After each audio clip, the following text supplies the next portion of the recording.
I never thought I'd become someone caught up in a neighborhood conflict, especially one involving the Homeowners Association, HOA. I'm Ethan Carter, a 35-year-old software engineer living in Maplewood Grove, a suburb of Charlotte, North Carolina. I work from home, enjoy peace and quiet, and I'm not the type to stir up trouble. My house sits in this neighborhood, cute ranch-style homes, vibrant red maple trees, and a small lake is the centerpiece. When I bought this place 3 years ago, I thought I'd found the perfect spot. The previous owner had converted the garage into an office with big windows, exactly what I needed for work. Beyond the garage, I've got a carport out back for my car. Everything was fine. I mowed the lawn regularly, kept to myself and stayed out of drama. But then I realized one thing, the HOA around here is no joke. Everything changed when Lydia Grayson moved in next door and joined the HOA board 6 months later. Lydia, 58, is the kind of person you want to avoid from the first glance. Right from the start, she targeted me. Geranium pots on my porch? Not up to standard. Trash cans out for more than 15 minutes? Warning letter incoming. I tried to keep the peace, but Lydia wouldn't let up. Lydia Grayson swept into my peaceful Maplewood Grove like a storm. She moved in next door on a fall day when the maple leaves were starting to drop, painting the streets red. I still remember that day. A glossy white BMW X5 rolled into her driveway, license plate, Lydia 1 gleaming in the sun. I stood in my garage, looking out my office window, thinking, new neighbor, huh? Hope they're not a hassle. But I was wrong. Lydia isn't the type to just live and let live.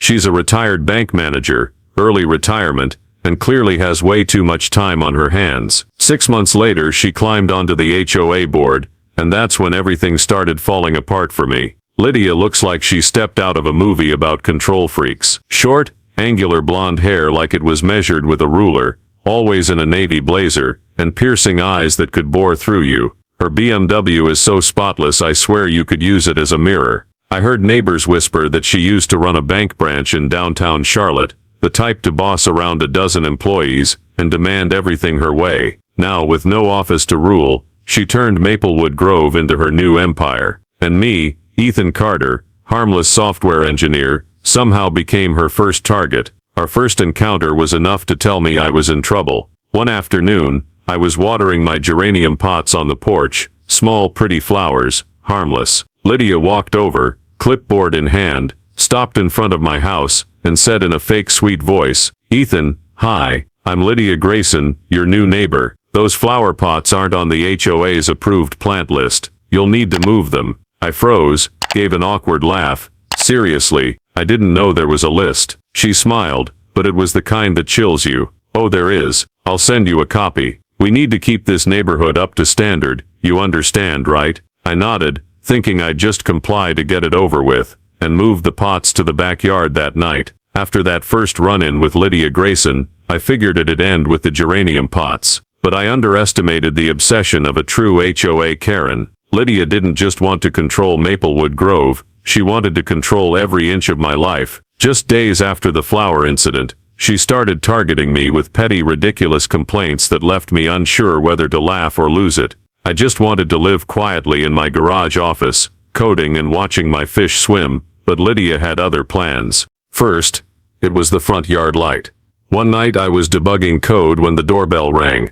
I opened it to find Lydia standing there, flashlight in one hand, an HOA rule printout in the other. "Ethan, your front yard light is too bright," she said, her voice sugary but sharp as a knife. "It exceeds the 500 lumen limit. You need to replace it." I blinked. 500 lumens? I got this light at Home Depot. It's standard. She smirked, handed me the paper. "Rules are rules." I measured it. "It's blinding from my house." I looked where she pointed. Her house is across a whole yard from mine, but to avoid trouble, I nodded, swapped it for a dimmer one the next day. I thought, that's done, right? Nope. A few days later, I got an email from Lydia, subject, "Trash can time violation." She wrote, "Ethan, your trash cans were out curbside 17 minutes past pickup time on Tuesday. Rules require retrieval within 15 minutes. This is your first warning." I read it, and nearly dropped my jaw. 17 minutes. Was she timing me with a stopwatch? I checked my security camera. Sure enough, there she was, phone in hand, staring like a hawk. I started pulling the cans in early after that, but the feeling of being watched crept in. Every time I stepped outside, I'd see her curtains twitch. She was monitoring me, jotting everything in that damn clipboard. The breaking point was the shrub. One Saturday morning, I was brewing coffee when I saw Lydia outside, measuring the distance from a small bush I'd planted to the curb with a tape measure. She knocked, said, "This bush is 47 inches from the curb. Rules say 48 inches. You need to dig it up and replant it." I laughed. 1 inch? Really, Lydia? She deadpanned. 1 inch is 1 inch, Ethan. We have to keep this neighborhood up to standard. I shook my head, dug it up, replanted it just to shut her up. But then it hit me. Lydia wasn't stopping. She wasn't just complaining, she was trying to turn me into a slave to her petty rules. I thought Lydia Grayson had run out of ways to torment me after the 1-inch bush fiasco. But I was wrong. She was just getting started.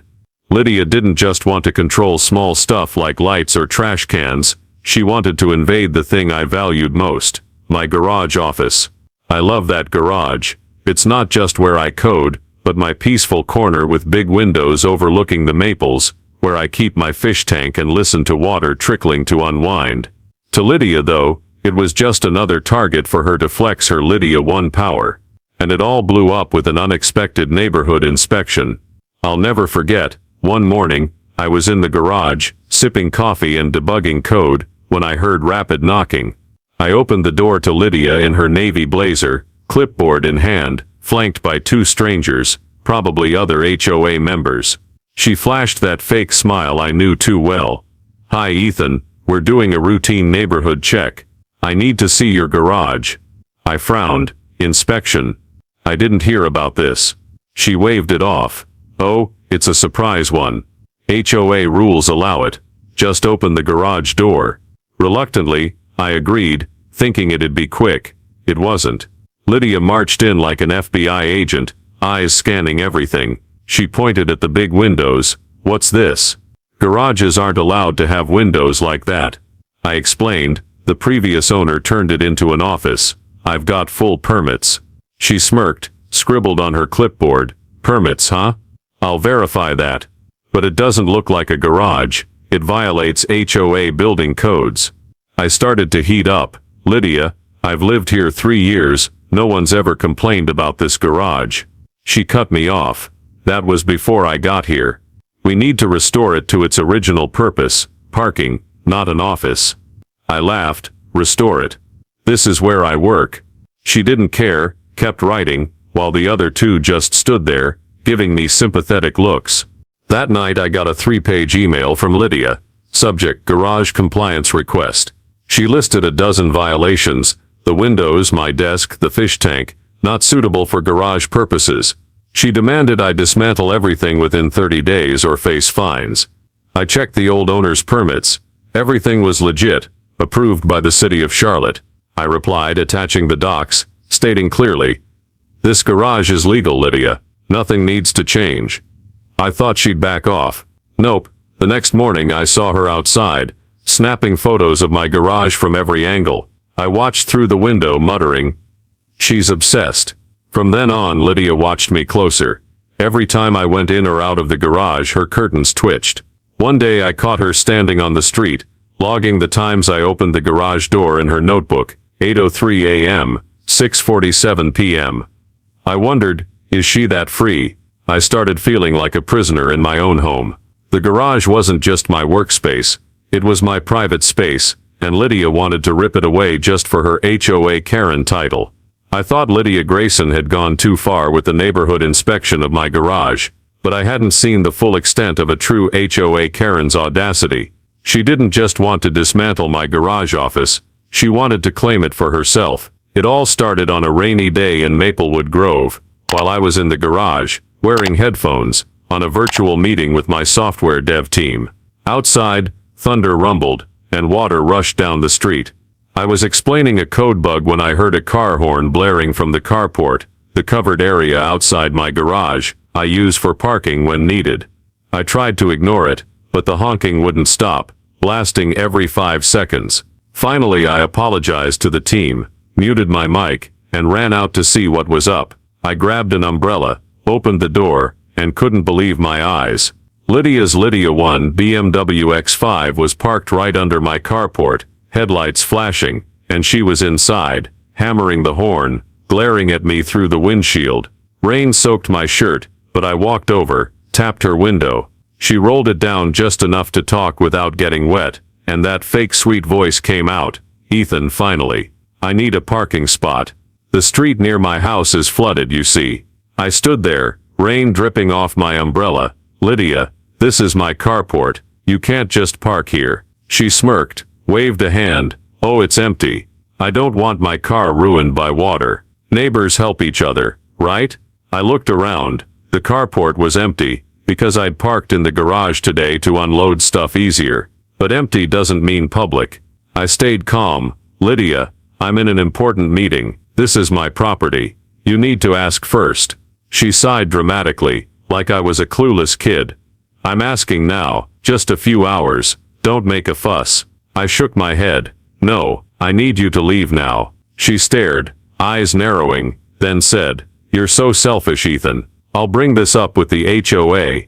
After a tense 30-second standoff, she flipped the wipers on, backed out, deliberately splashing mud on my pants as she drove through a puddle. I stood there, soaked, watching Lydia 1 disappear around the corner. I went back inside, dried off, and checked the security footage.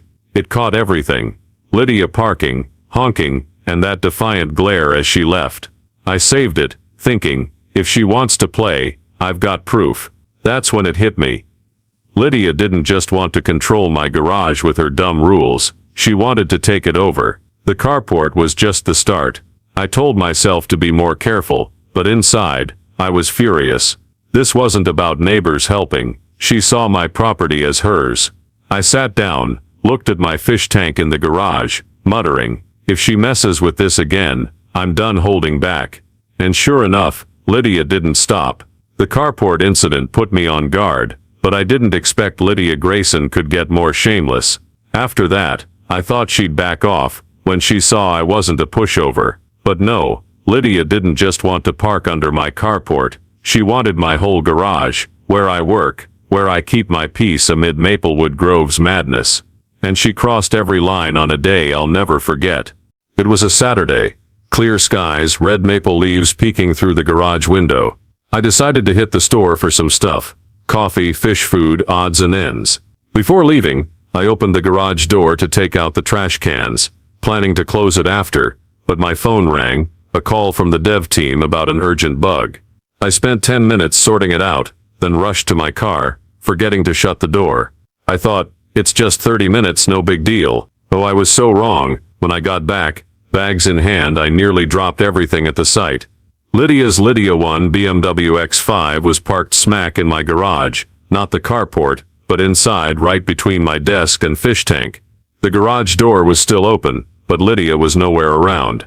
I stepped in, smelling faint gas from her car, mixing with the wood scent of my shelves. On my desk, next to my laptop, was a scribbled note. Ethan, my driveway is being worked on, borrowing your garage for a few hours. Lydia. I stood there, hands shaking with the note, unable to believe her nerve. This wasn't borrowing, this was blatant trespassing. I checked the security camera right away. The footage showed it all. Lydia pulling into my driveway, stepping out in her navy blazer, looking around like she was checking if I was home, then confidently punching in the garage code. It hit me, during her neighborhood inspection, I'd given her the code to check some wiring out back, thinking it was a one-time thing. She'd kept it, and now used it to turn my garage into her personal parking lot. I muttered, is she kidding? This is my house. I shut the garage door, changed the code immediately, punching in the new one on the keypad outside with trembling, angry hands. Then I texted Lydia, you parked in my garage without asking. This is trespassing. I've changed the code. Contact me when you're back to get your car. I sat at my desk, staring at the fish tank, trying to calm down, but I was boiling inside. The garage is my sanctuary, where I code, watch fish swim, escape her drama. Now she'd invaded that too. 3 hours later, a text from Lydia. Ethan, I need my car. Open the garage now. I smirked, waited 15 minutes to reply. I'm in a meeting, I'll be free in an hour. Next time, don't enter my garage without asking. I dragged it out on purpose, wanting her to feel the consequences. The doorbell rang non-stop. 10 minutes later, camera showed Lydia out there, face red, mashing the bell like crazy, yelling into her phone. I let her wait another 30 minutes, then opened the door, playing cool. "Lydia, what's up?" She snapped, "You locked my car in. Open the garage now, I have an important appointment." I tilted my head. "Locked? You entered my garage without permission. This is private property. If anyone should call the cops, it's me." She stammered, "My driveway's under repair, I had no choice." I shot back, "You could have called an Uber." "Hang on, I'll open it." I opened the garage via the app, watched her storm in, start the BMW, and peel out like she was racing, tires screeching on the road. I thought she'd get it, that I'm not someone to mess with.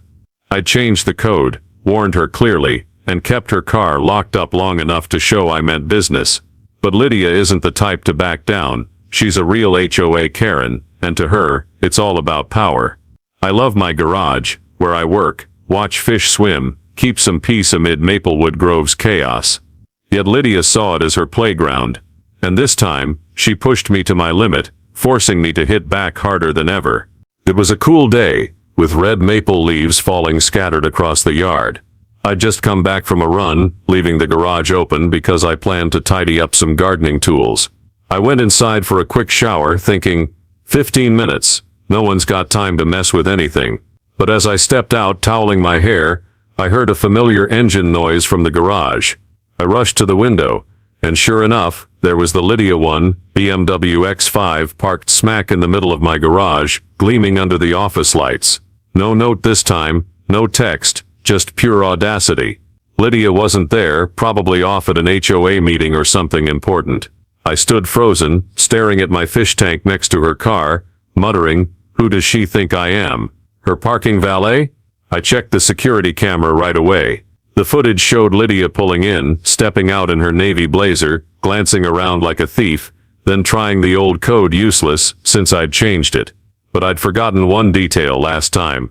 She saw me leave the door open, and now took full advantage. I cursed myself, but the anger drowned out everything else. She didn't ask, didn't request, she just took over my garage like it was her right. I shut the garage door via the app, then ran downstairs to grab my toolbox. I found a heavy-duty padlock and a set of screws. With the drill whining, I installed the lock on the inside of the garage door, secure but not damaging, keeping me within the law. Each screw twisting in made me feel lighter. When I was done, I sat in the living room, sipping tea, looking out the window at the street, waiting for Lydia's reaction. The garage was a fortress now. No code would crack it. 2 hours later, Lydia showed up. I saw her on the camera, face flushed, punching the outside code in vain, then trying again like magic would happen. She pulled out her phone, probably checking the code, then frantically rang the doorbell. I counted to 30, then opened the door with fake surprise. "Lydia, what's up?" She roared, "You locked my car in the garage. This is illegal. Open it now."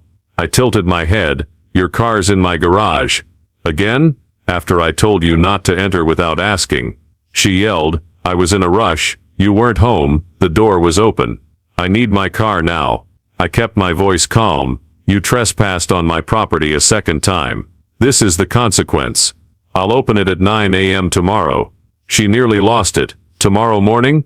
I need it now. I'll call the police." I shrugged. "Go ahead. I've got footage of you entering unpermitted, my prior warning texts, and a lawyer ready. Let's see who's right." She glared, her phone trembling in her hand, calculating something. Finally, she spun around, muttering, "This isn't over." I shut the door, looked at my fish tank, and thought, she wants a war. I'm ready. After I locked Lydia Grayson's car in my garage and made her wait until the next morning, I thought she'd back off. I was wrong. Lydia isn't the type to accept defeat. She's a true HOA Karen, and to her, losing just means getting dirtier. I love my garage, where I work, and keep some peace amid Maplewood Grove's madness, but Lydia was determined to turn it into a battlefield. This time, she didn't just invade directly, She used the HOA to retaliate, and things got uglier than I'd imagined. The next morning, at 9 sharp, I opened the garage via the app. Lydia stormed over, face red, said nothing, jumped into her Lydia 1 BMW, and peeled out, tires screeching on the road. I stood there, watching her go, thinking, hope she learned her lesson. But that night, my mailbox was stuffed, not with regular mail, but 3 HOA notices, black ink, cold and sharp. I opened them and couldn't believe my eyes. The first accused me of keeping an unauthorized pet, a dog, per Lydia's claim. I laughed. A dog? I've only got fish in my garage. The second said my garage office detracts from neighborhood aesthetics, demanding I dismantle it in 14 days. The third warned of uncooperative behavior with the HOA board. All signed, Lydia Grayson. I sat at my desk in the garage reading each line, feeling like I'd been punched. This wasn't petty complaints anymore. This was a personal attack. Lydia fabricated the dog story to smear me and reused the garage angle to punish me for locking her car. I checked the security footage. No proof she'd been near my house that day, but I remembered how she'd snapped photos of my garage from afar after the neighborhood inspection. She'd been planning this, I muttered. She wants to play dirty. Fine. The next morning, the drama escalated. I went to grab the paper and caught neighbors giving me odd looks. One, Helen from across the street, mumbled, "I didn't know you had a dog, Ethan." I blinked. "A dog? I don't have a dog." She shrugged. "Lydia handed out flyers last night. Said you let it run loose, messing up the neighborhood." I ran back home and sure enough, under my door, a color-printed flyer with the headline, "Resident Threatens Maplewood Grove's Value." Below was a photo of my garage, text reading, "Unauthorized pets, refusing compliance. We need action." Signed, Lydia Grayson, HOA Board. I was so mad I wanted to smash the table, but I stayed calm. This was a smear campaign. Lydia wanted the whole neighborhood against me for daring to lock her car. I called Jake, my college buddy turned lawyer in Charlotte, right away. I sent him the footage, Lydia entering my garage unpermitted, warning texts, and the stack of HOA notices. Jake laughed over the phone. "She's good at making stuff up, but she's got no proof. Your garage is legal, and North Carolina law protects private property. I'll draft a response." I sighed. "Thanks, Jake. I need to crush this move." While waiting for Jake, I walked the neighborhood, chatting with a few friendly neighbors. Tom, the dog owner down the street, shook his head. "Lydia fined me for my dog barking, but I don't buy her story about you. Everyone knows you just have fish." I nodded. "She's retaliating because I wouldn't let her take over my garage." Tom grinned. "Watch out, she won't stop." He was right. Lydia didn't stop. That night, Jake sent me the response letter, tight, sharp, demanding the HOA retract the notices for lack of evidence, with a legal warning if they kept harassing me. I sent it straight to the full HOA board, not just Lydia, thinking, she wants a fight, I'll show her I'm not playing. When Lydia Grayson hit back dirty through the HOA with those notices and smear campaign, I thought she'd pause to regroup. But no, Lydia doesn't know what stop means. She's a true HOA Karen, and to her, losing to me over the car lock or my lawyer's counter only fueled her rage.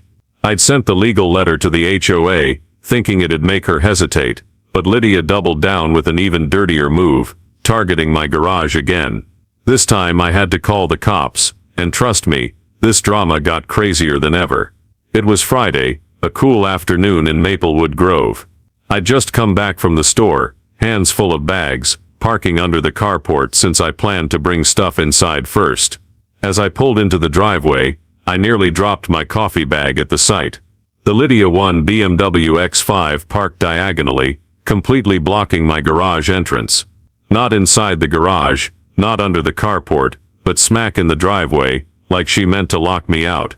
I stepped out of my car, looked around. Lydia wasn't there, probably off meeting somewhere. I muttered, "She's lost it, blocking my way now." I checked the security camera right away. The footage showed Lydia pulling up 20 minutes earlier, stepping out in her navy blazer, glancing around like a thief, then deliberately parking diagonally, to block me. She even stood there a bit, snapping photos of my garage, probably for more evidence, for her HOA games. I was so mad I wanted to punch the air, but I kept cool. This wasn't just trespassing, this was blatant provocation after I locked her car and sent the lawyer's letter. I thought, fine Lydia, want to go big, I'll let you play.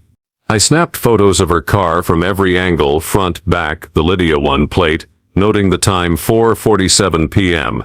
Then I called Charlotte's non-emergency police line. The dispatcher listened as I explained. My neighbor parked blocking my driveway, keeping me from my garage. This is private property, and it's her third time pulling this. They said they'd send someone in 30 minutes. While waiting, I called a towing company too, saying, if the cops don't handle it, I need you to tow this BMW. The guy on the line chuckled, another HOA mess, happens all the time. Officer Hayes, a tall, lanky, middle-aged cop, arrived at 5:15. I greeted him, pointed at Lydia's car. There, she's blocking my garage access. Hayes frowned, asked, she do this often? I nodded, handed him my phone, here's footage of this, plus 2 times she entered my garage unpermitted. I've got warning texts, the lawyer's letter to the HOA, and flyers she spread to smear me. Hayes watched each clip, Lydia honking under the carport, opening my garage the first time, and now blocking the driveway. He took notes, muttering, definitely intentional. Hayes knocked on Lydia's door. Through the glass, I saw her answer, arms flailing, voice shrill about some misunderstanding. The talk lasted 10 minutes, then Hayes came back. She claims it's a shared parking arrangement in the neighborhood, but I'm not buying it. I told her to move the car now, and not park on your property without written permission. If she doesn't move it in 15 minutes, you can call a tow. I nodded, thanks, I'll keep an eye out. 5 minutes later, Lydia marched out, face red, glaring at me across the yard. She jumped into the BMW, reversed at race car speed, nearly hitting Tom's trash can down the street. I stood there, watching her peel off, thinking, she thinks she's above the law, but not anymore. Hayes finished his report, gave me a reference number, keep this. If she keeps it up, you've got a pattern of behavior. I smiled, I've got a stockpile of footage already. With the cops forcing Lydia Grayson to move her car from my driveway, I thought the drama with her would cool off for a bit. But I forgot one thing, Lydia's a true HOA Karen. Losing a round only makes her more unhinged. She couldn't stand that I'd locked her car, hit back with a lawyer, and now brought in the police. To Lydia, my garage wasn't just a target, it was a symbol of the control she wanted to reclaim. And this time, she played her final card, an emergency HOA meeting to turn me into public enemy number 1. But I was ready to take her down in front of all of Maplewood Grove. The next day, I got a thick envelope in my mailbox, not regular mail, but an emergency HOA meeting notice, glossy paper, black ink sharp and cold. Headline, Parking and Property Use Violations at Maplewood Grove. It called residents to meet at the community center Wednesday night, citing serious issues with my garage and community-defiant behavior. At the bottom, Lydia Grayson's scrawled signature, with a line, contact me for details. I read it and smirked, she wants to go big. All right, this was clearly revenge, making me the villain to salvage her Lydia 1 ego. I called Jake, my lawyer friend, right away. Jake, she's called an HOA meeting targeting my garage. I need to crush this. Jake listened as I read the notice, chuckling over the phone. She's panicking. This is a desperate move. Send me everything, footage, texts, police report, I'll draft a watertight rebuttal. I sat in the garage, looking at my fish tank, organizing evidence, videos of Lydia honking under the carport, opening my garage the first time, parking the second, blocking the driveway, the third. Texts, warning her, the lawyer's letter to the HOA, Officer Hayes' report. I dug up the garage permit from the previous owner, legal, Charlotte approved. I thought, she wants a war, I've got an arsenal. I didn't stop there. I walked the neighborhood, talking to a few neighbors to gauge the mood. Tom, the dog owner, shook his head. Lydia says you're ruining the neighborhood, but I don't buy it. She fined me $50 for my dog barking. Sophie Newen, a single mom who'd just moved in, shared, she sent me a flyer about you, but I think she's the problem, made me repaint my door just for being too light. I nodded. She's retaliating because I wouldn't let her take my garage.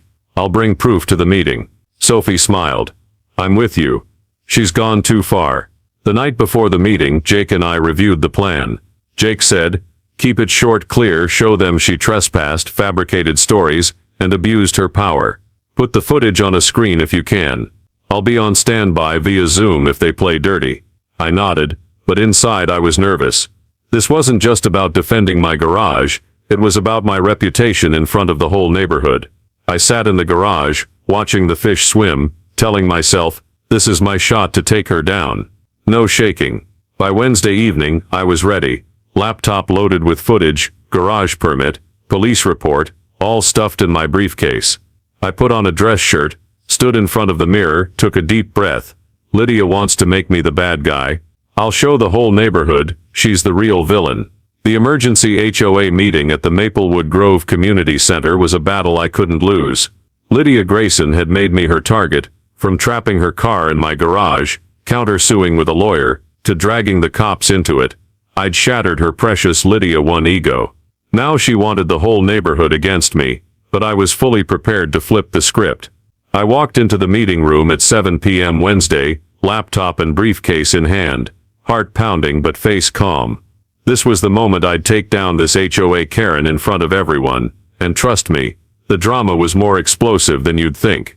The meeting room was stifling. Smell of stale coffee, creaky plastic chairs, flickering fluorescent lights overhead. About 30 residents filled the seats, whispering, eyes glued on me and Lydia. She stood at the head of the table, navy blazer crisp, holding a PowerPoint remote, face smug. Beside her were Walter Brooks, the 70-year-old retired railroad engineer, and Sophie Nguyen, the single mom who'd just moved in, the other two HOA board members. Lydia tapped the mic, voice dripping with fake sweetness. Thanks for coming, everyone. We're here to address a serious issue, a resident refusing to follow rules, threatening our neighborhood's value.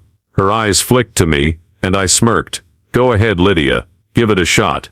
She started her presentation. First slide showed my garage. Red text screaming, building code violation.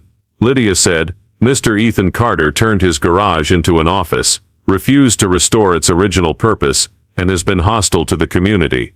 Next slide, a grainy photo of me from a distance, captioned illegal pet keeping, dog running loose. Residents murmured, a few giving me suspicious looks.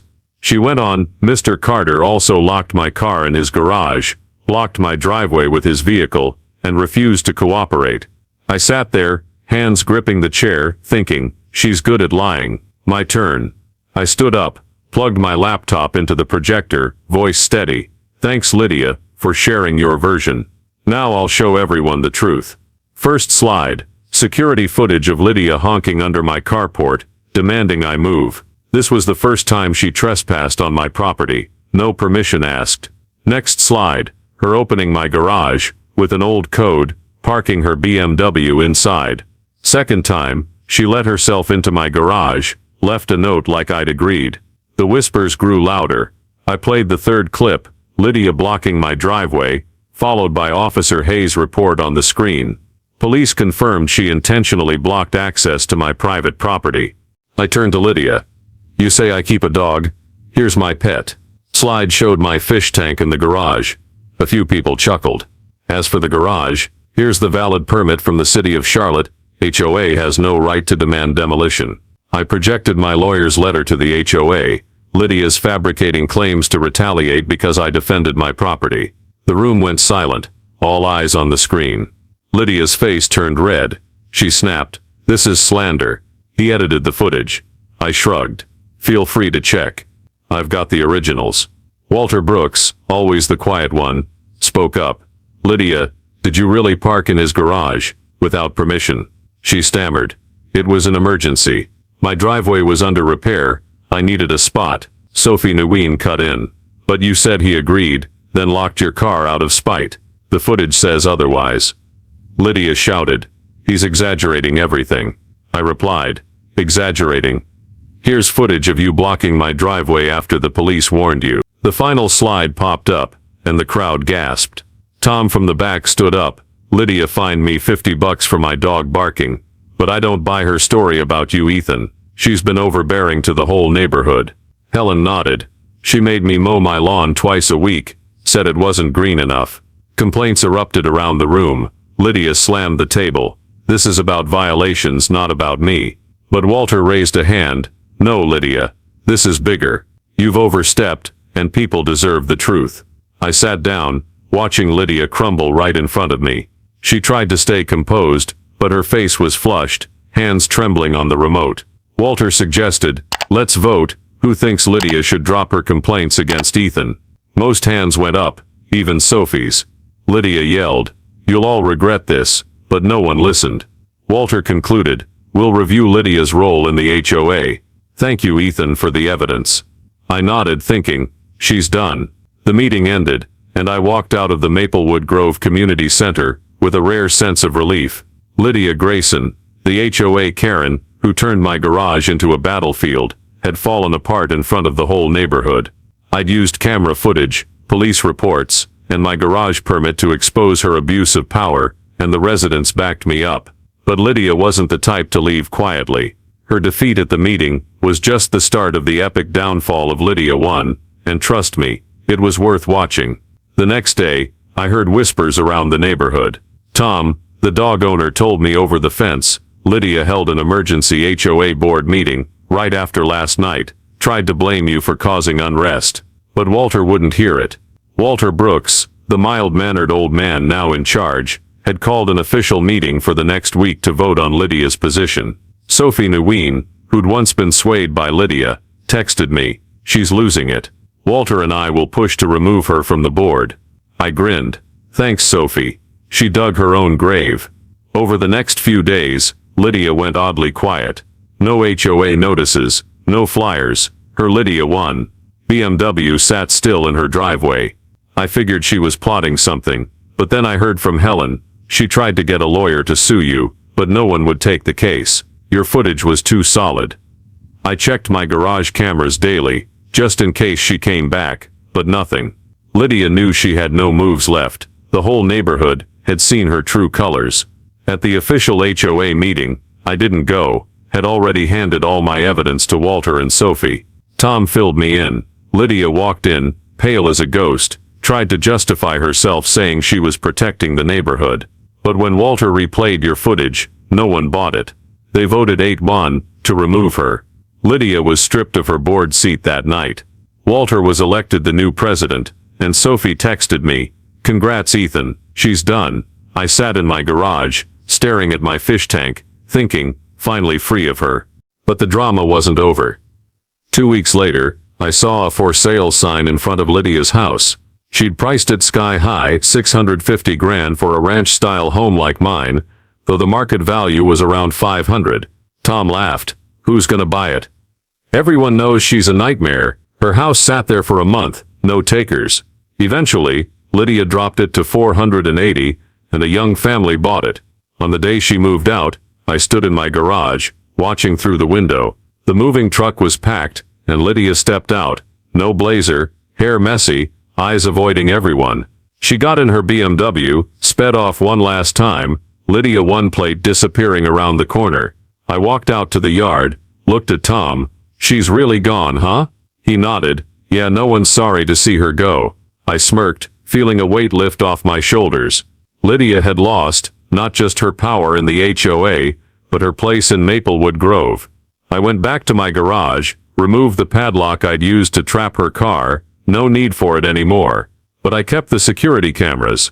Who knows if another Lydia might show up. After Lydia Grayson left Maplewood Grove, the neighborhood felt like it could breathe again. No more Lydia 1 BMW, no more HOA notices stuffing mailboxes, no more judgmental stares from her window blinds.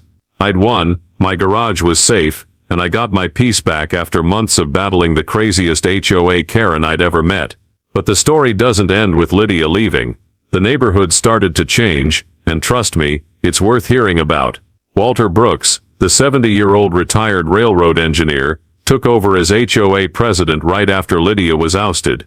He was the opposite of her, calm, practical, and not obsessed with petty rules.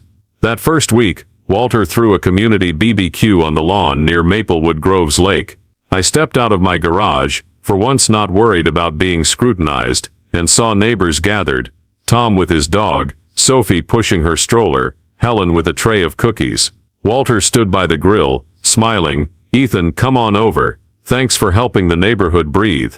I grabbed a burger plate, thinking, this is the kind of place I want to live in.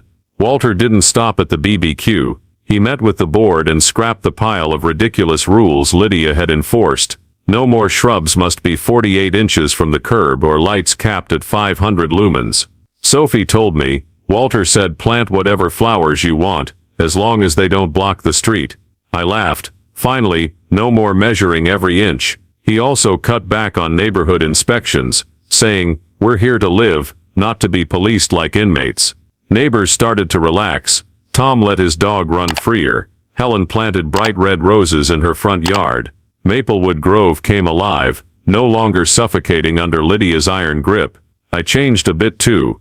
After the drama with Lydia, I earned some respect, though I still preferred keeping to myself. One day, I went to Home Depot, bought some wood and nails, and made a small sign for my garage. "No parking, unless you ask." Tom walked by, laughed hard. "Clear message, Ethan."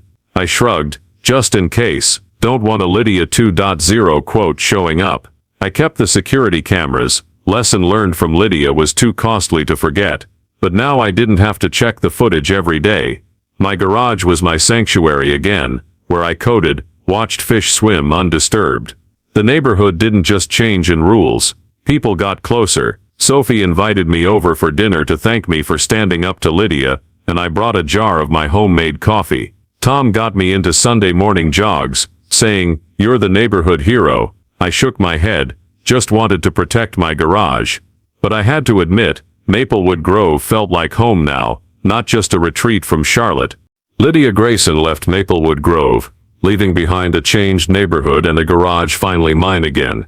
After months of battling the wildest HOA Karen I'd ever faced, from the carport incident, locking her out, to the fateful HOA meeting, I sat in my garage office, watching my fish tank glow under the lights. Red maple leaves fell outside the window, a soft breeze blowing through, and I started reflecting on this journey. It wasn't just about protecting property, it was a lesson in boundaries, community, and standing up when it counts. Trust me, this ending is worth hearing. I thought back to the first day I met Lydia, her fake sweet voice, navy blazer, and the sharp glare when she criticized my geranium pot.